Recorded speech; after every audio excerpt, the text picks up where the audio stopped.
Shalom Shalom, Perashat Mishpatim, segunda entrega. Como habíamos estudiado en la primera entrega, en esta parashá, la parashá de Mishpatim, nos encontramos con un mikre, con una situación bastante curiosa de dos sabios que se encuentran en Kesaria y que junto con ellos hay un anciano, una persona mayor, que comerciaba cargando burros y cargando mercancías de un lugar a otro, que en el camino a Keisaria, hasta el promontorio, hasta el Migdal, le hace a Rabbi Yosef, uno de los dos sabios, una serie de preguntas que él considera preguntas vacías, o sea que sin contenido, sin jochma, sin sabiduría y simplemente hidot, o sea, simplemente adivinanzas. Y habíamos estudiado en líneas generales, o sea, habíamos leído más bien dicho, las preguntas sin haber explicado en amplitud y en detenimiento precisamente cuáles son los contenidos más profundos de estas preguntas. Las preguntas en total fueron 5, de las cuales las cuatro primeras se refieren a la reencarnación de las almas y que giran en torno a un tema que es el tema del levirato, o sea, de la ley del yibun. Cuando una persona muere, un hombre muere sin tener hijos, entonces su viuda está conectada con su hermano, el pariente más cercano. Esto se llama yibum. Y mientras el pariente más cercano, que normalmente es el hermano, no se case con la viuda, esta no queda libre como para nada, o sea, queda conectada con el cuñado, a no ser que se haga el proceso de Jalitzá, que es el corte de la relación que hay entre la viuda y su cuñado. Este tema es un tema que aparece en la Torá, es una mitzvah que aparece en la Torá y que representa, según el Zohar, con el principio por el cual a través de este justamente se van a estudiar todos los temas relacionados con la reencarnación de las almas, porque es un tema que refiere justamente o se refiere precisamente a la reencarnación de un alma, que es el alma de la persona que murió sin hijos, que reencarna en el hijo de su viuda. En el camino, el anciano le hace las siguientes preguntas. La primera pregunta es la siguiente. Manhu Nahasha de Paraj de Avira. ¿Quién es la serpiente que vuela en el aire? Beazel Beferuda. Y siempre está sola o en solitario. Explica a los sabios que de esto que estamos hablando se refiere al Samachmem, o sea, al ángel de Esav, o a la serpiente original, al Nahash Kadmoni, que fue la que tentó a Javá, y que sobre ella, como sabemos, cabalgaba un ángel, que es el ángel de Esav, la representación del mal en el mundo.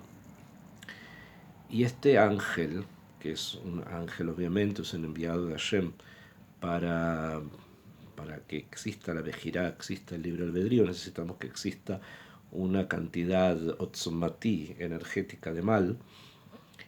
Justamente está representado por este Nahash que vuela. Vuela quiere decir que está en diferentes lugares, como lo estudiamos o lo hemos leído del libro de Yov, cuando Kadosh Baruj Hu le pregunta al Satán, el Samachmem, es la misma entidad. ¿De dónde viene? Entonces le dice, vengo de dar vueltas en el mundo. Esto quiere decir que vuela en el aire. Beazel Beferruda, y está normalmente solo. Solo quiere decir que la maldad no logra construir unidad. O sea, lo malo normalmente es algo solitario y no es algo que busque ni le interese ni trate precisamente de construir lo unitario, de buscar la unidad. Por el contrario, es algo que se deleita en el perud, en la división.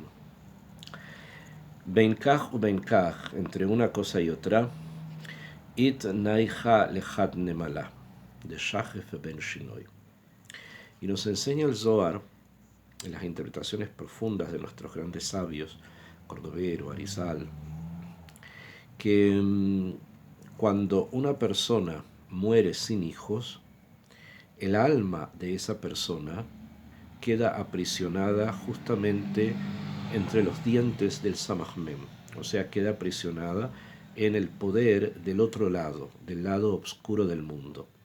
Estamos hablando, obviamente, de una persona que no quiso tener hijos, no de una persona que por algún motivo no pudo, sino que su interés estaba precisamente en no traer hijos al mundo.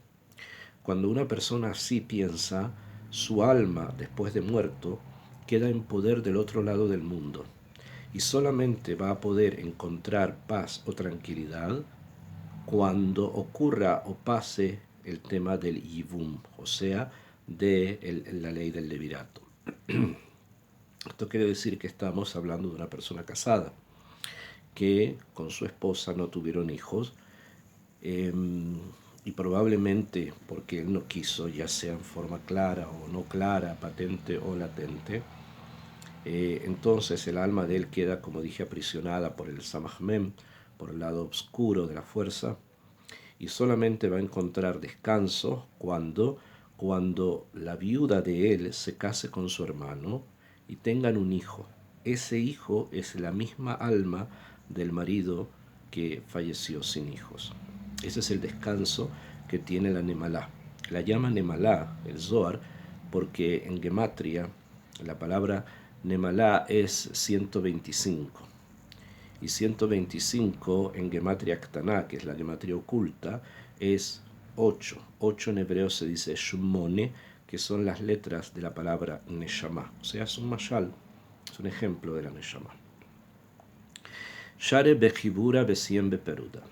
La imagen misma de lo pérfido, la imagen misma de lo que es la expresión de lo malo que existe en el mundo, que está obviamente para poder encontrar el equilibrio y para poder poner en marcha nuestra Bejira Hofshit, nuestro libre albedrío, es el hecho de que comienza unido y termina separado. O sea, todo aquello que lo ve unido termina separándolo. Eso es la imagen de lo negativo. Obviamente que lo positivo, o sea, la Kedushá es lo contrario, que aquello que ve separado trata de unir. Esta es la primera pregunta. Entonces se refiere al Samach Mem que aprisiona el alma de la persona que murió, sin haber tenido hijos. Segunda pregunta. Umay ihu nishra de kamekanena beilan de lo hava. ¿Y quién es el águila que hace un nido en un árbol que no existía?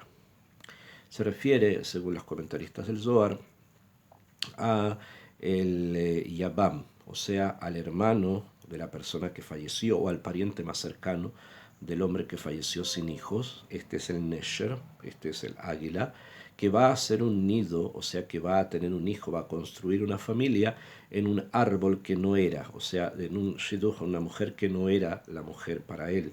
No era su shidduch, pero debido a esta situación se transforman las energías y él termina casado con esta mujer. Benoy de Ikazalú, dentro de la misma pregunta, los hijos de este hombre van a ser robados Belav min Barian y no por alguien vivo.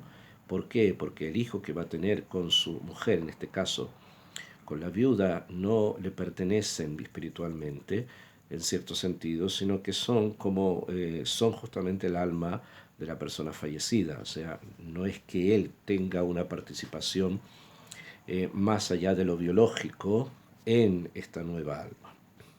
Estamos hablando de forma simple. Las profundidades de este tema son muchísimas más. De Itbariu, este hijo es creado, Beatar de lo Itbariu, en un lugar que no fue creado, o sea, que no fue creado para él. O sea, la matriz donde se va a formar el hijo que va a nacer, que contiene el alma del difunto, no es un lugar que fue creado para él. Sin embargo, allí va a tener que también él estar presente. Tercera pregunta. Salkin nachtin, kad nachtin salkin. Las almas de las personas que fallecen y en especial, como hablamos, el caso de la persona que fallece sin hijo, que es como la puerta de entrada al estudio más profundo de lo que son las reencarnaciones. Salkin quiere decir que se van de este mundo, Benachtin, y llegan a un lugar de lo que conocemos como la vida después de la muerte, que hay una vida después de la muerte, y hay lugares en esta vida después de la muerte que ahí llegan. Behat Nachten, y cuando llegan a este lugar Salkin, suelen salir de allí también, cuando por ejemplo se produce esto que es el Ivum, y el alma esta que está allí, o atrapada entre los dientes, diferentes metáforas, vuelve nuevamente a subir, o sea, a bajar a este mundo en el cuerpo del nuevo hijo que va a nacer de la mujer que quedó viuda. Y esto es obviamente también una puerta general para entender lo que son las reencarnaciones, que las almas van a ciertos lugares y de allí nuevamente vuelven a este mundo, partes completas, todo un proceso y un sistema que va a ser explicado precisamente en esta parasha. Tren, la cuarta pregunta, Tren de Inun Had. Dos que son uno. Dos que son uno se refiere a la dimensión física de dos cuerpos. El cuerpo de la persona que muere es concentrado en el cuerpo del hijo de la viuda. ¿Por qué? Porque en este cuerpo que nace tenemos dos yetzirot, dos como formaciones, porque de alguna u otra manera es la presencia de la persona que falleció y además del hijo que ahora va a nacer, o que nació, de la Yevamá. Estos son dos que son uno. Behad Deinun Telata, y uno, o sea, este ser que nace, que en verdad son tres. ¿Por qué? Porque a nivel espiritual, este niño que nace recibe tres fuerzas del alma. Recibe de su eh, primer padre, por decirlo así, del alma del mismo, que se refiere al hombre que muere sin hijos. Recibe una parte nueva del alma que Akadosh Baruj Hu entrega, o combinaciones que necesitan ser reparadas, y recibe también del Yavam, o sea, de su padre biológico. Esto quiere decir que tiene como tres padres: un padre espiritual, el difunto, un padre divino, Hashem, y tiene un padre biológico, el Yavam, el hermano del difunto, el hermano pariente del difunto. Esto es uno que son tres. Y ahora el Zohar va a traer la quinta pregunta, que fue formulada a Rabbi Yosef en el camino por este Taya, por este anciano comerciante.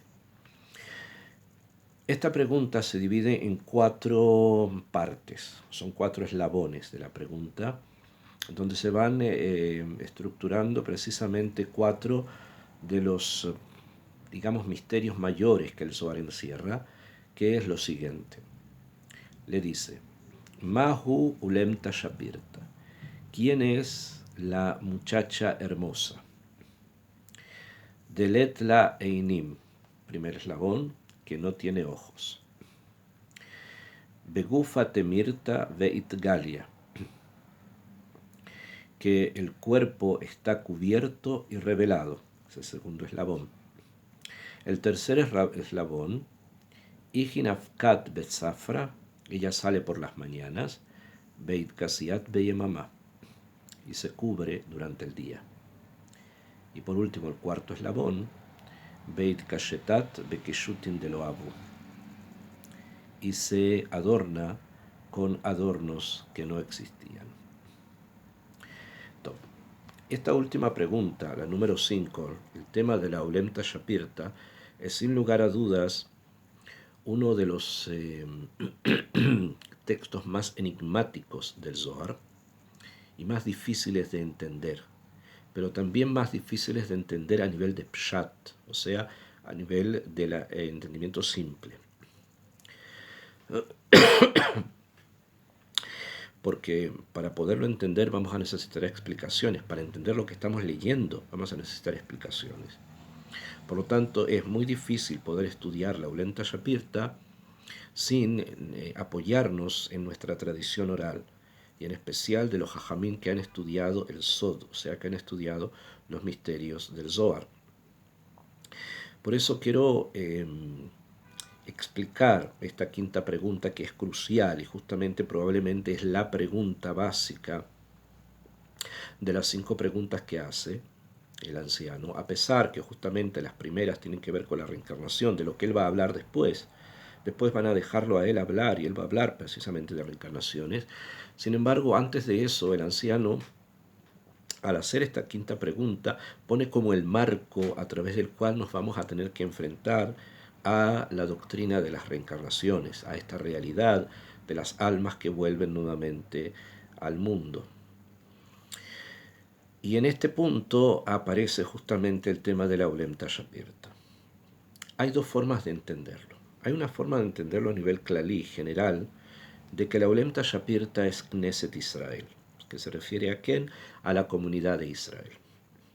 Sin embargo, la comunidad de Israel se identifica dentro del Sod con dos fuerzas, con dos entidades que asimismo representan formas de expresión de lo divino dentro nuestro, o sea, dentro de la comunidad de Israel, y de la forma en que nosotros nos vemos a nosotros mismos en el mundo espiritual. Y una de ellas es justamente la Olemta Shapirta, que en un primer nivel no tiene ojos. ¿A qué nos referimos? En la Torá se habla de las dos esposas de Jacob. Una de ellas era Lea y otra era Rachel. Sobre Lea está escrito que Einea Rakot, que tenía ojos como muy suaves, y explica Rashi, los comentarios, porque estaba llorando. Entonces ella tenía ojos. Y sobre Rachel se habla que era muy hermosa y muy bonita, pero no se escribe que tenía ojos. Entonces, desde un punto de vista místico, las dos mujeres representan dos formas en que Knesset Israel, que la comunidad de Israel se presenta al mundo, y especialmente en el mundo del espíritu. Una es Lea, que sí tiene ojos, pero sus ojos son con llanto. Y Rachel, siendo hermosa, o Olemta Shapirta, no tiene ojos. O sea que en un caso Knesset Israel está como más abierta, ve las cosas que le ocurren, por lo tanto tiene capacidad de reflexión, a pesar que el llanto no siempre nos permite ver claramente lo que ocurre. Así es una forma en que Knesset Israel, la comunidad de Israel, se presenta al mundo y se ve a sí misma, que es lo que conocemos como la dimensión de Lea Imenu, de Lea nuestra madre.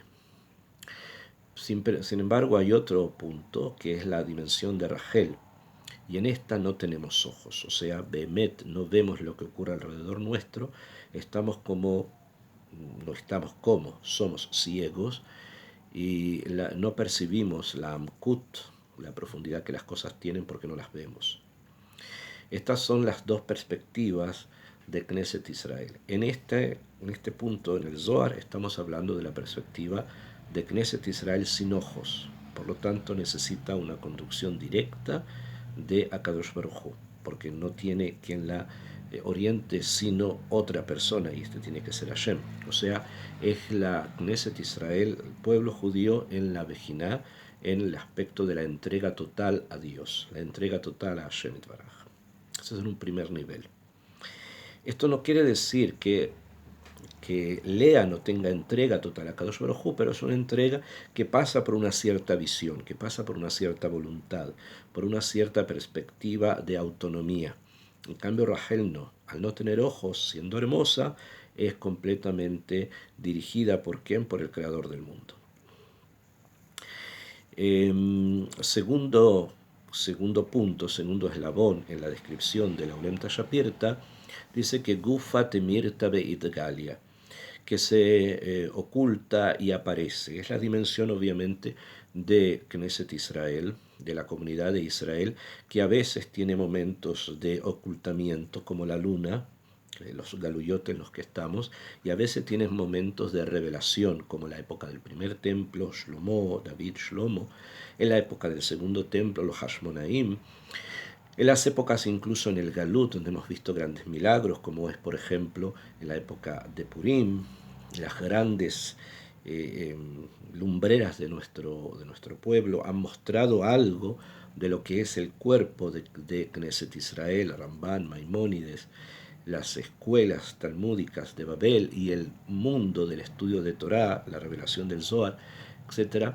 Cada uno de estos momentos muestra algo del cuerpo de Knesset Israel, aunque haya otros en los que estamos ocultos. Tercer punto, Ihinafkat betzafra beit kasiat beyemama. Ella aparece por las mañanas y se oculta en las noches.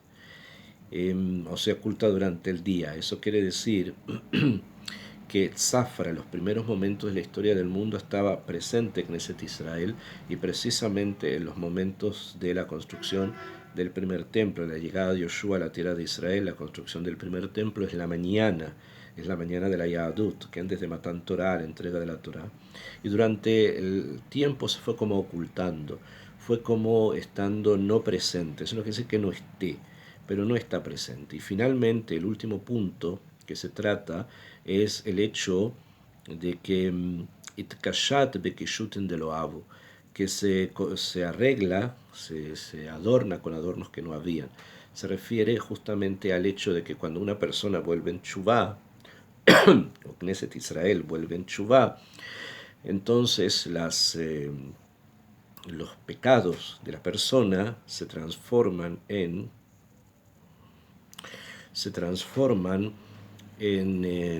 méritos. Pero esto cuando la persona vuelve en Tshuvá por amor, o sea, por necesidad de ser parte del mundo de Hashem y no quedarse fuera. En ese momento, incluso los pecados de la persona se pueden transformar en méritos. Estas son las joyas que antes Knesset Israel no tenía. Esta es una forma de estudio. Sin embargo, el Likutei Moharan de Rabbi Nachman Breslav tenemos otra dirección bastante particular e interesante sobre la Ulem Shapirta. Dice Rabbi Nachman que la Ulem Shapirta es la emuná, o sea, es la fe en Akadosh Baruj Hu. Que esta fe tiene eslabones, tiene partes, digamos, como una especie de niveles. Y uno de los niveles, tal vez el primero y el más importante, es que no tiene ojos. Y en esto Rabbi Nachman es consecuente con una shita muy particular que él tiene, de que la emuná debe ser sin hakirot. Por eso el Zohar dice que en la Einain, Ain, ojo, y investigación.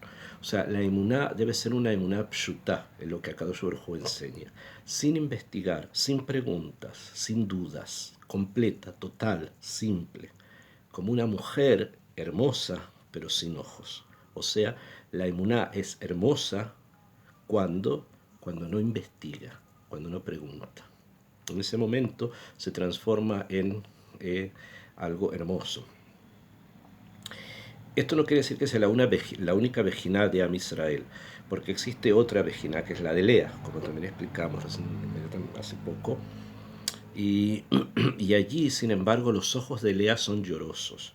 Explican también el nombre de Rabbi Nachman. ¿Por qué significa que los ojos de Lea son llorosos? Porque Lea indica obviamente la Hakira, los ojos, hay ojos, ¿no? Indica la investigación, indica la filosofía, indica el pensamiento profundo de Israel que busca ejemplificar, que busca investigar, que busca refutar, Masá Matán, o sea, dialéctica y todo lo demás, pero llorando, ¿por qué? Quiere decir preocupándose constantemente de no caer en pensamientos herejes. O sea, el llanto en los ojos del investigador es la preocupación constante del temor a Hashem para no caer en otros campos o en otras direcciones o no ser llevado por otros pensamientos. Por eso la niña hermosa es la que obviamente no tiene ojos, porque la otra llora. Segundo punto, Gufia Temirta Beitgalia. A veces está cubierta y a veces está revelada. Se refiere a lo siguiente, dice Rabbi Nachman. Cuando viene alguien que quiere preguntarnos a nosotros algo de emuná, lo que podamos decirle va a estar oculto delante de él, aunque esté revelado para nosotros. O sea, cuando decimos, sí, Akadosh Baruj Hu creó el mundo en seis días, el séptimo descansó, para nosotros es algo revelado, abierto, claro, pero a una persona que viene de otra perspectiva puede ser que eso sea oculto, o sea, que lo vea como una cosa oculta, que no la entiende, aunque para nosotros es evidente porque estamos conectados con este mundo de revelación. En tercer lugar, ella aparece por la mañana y se oculta durante el día. ¿Qué quiere decir eso? Que cuando somos jóvenes o cuando recién la emuná está fuerte dentro nuestro, está ardiendo dentro nuestro, está presente. Durante el día quiere decir cuando las cosas del día, la rutina, el mundo de afuera, el mundo externo, se hace presente, comienza como a ocultarse la emuná y empezamos ya a hacer depender las cosas de otras cosas, ¿no? Eso es un error. Tenemos que tratar de mantenernos siempre como si fuese de mañana, como la primera luz de la mañana, Modeani, hace durante todo el día. Y finalmente dice que se adorna con adornos que no tenía.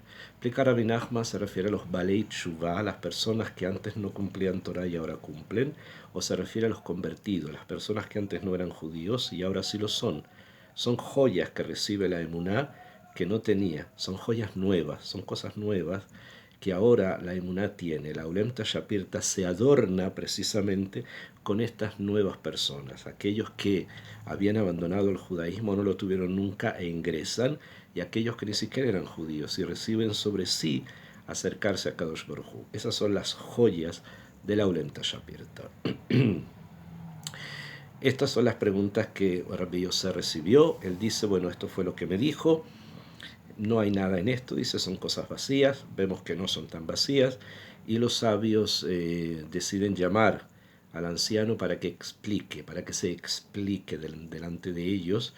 Y así comienza a abrirse uno de los temas más extensos, profundos e interesantes del Zohar, que son la vida de las almas. Comienza de aquí en adelante.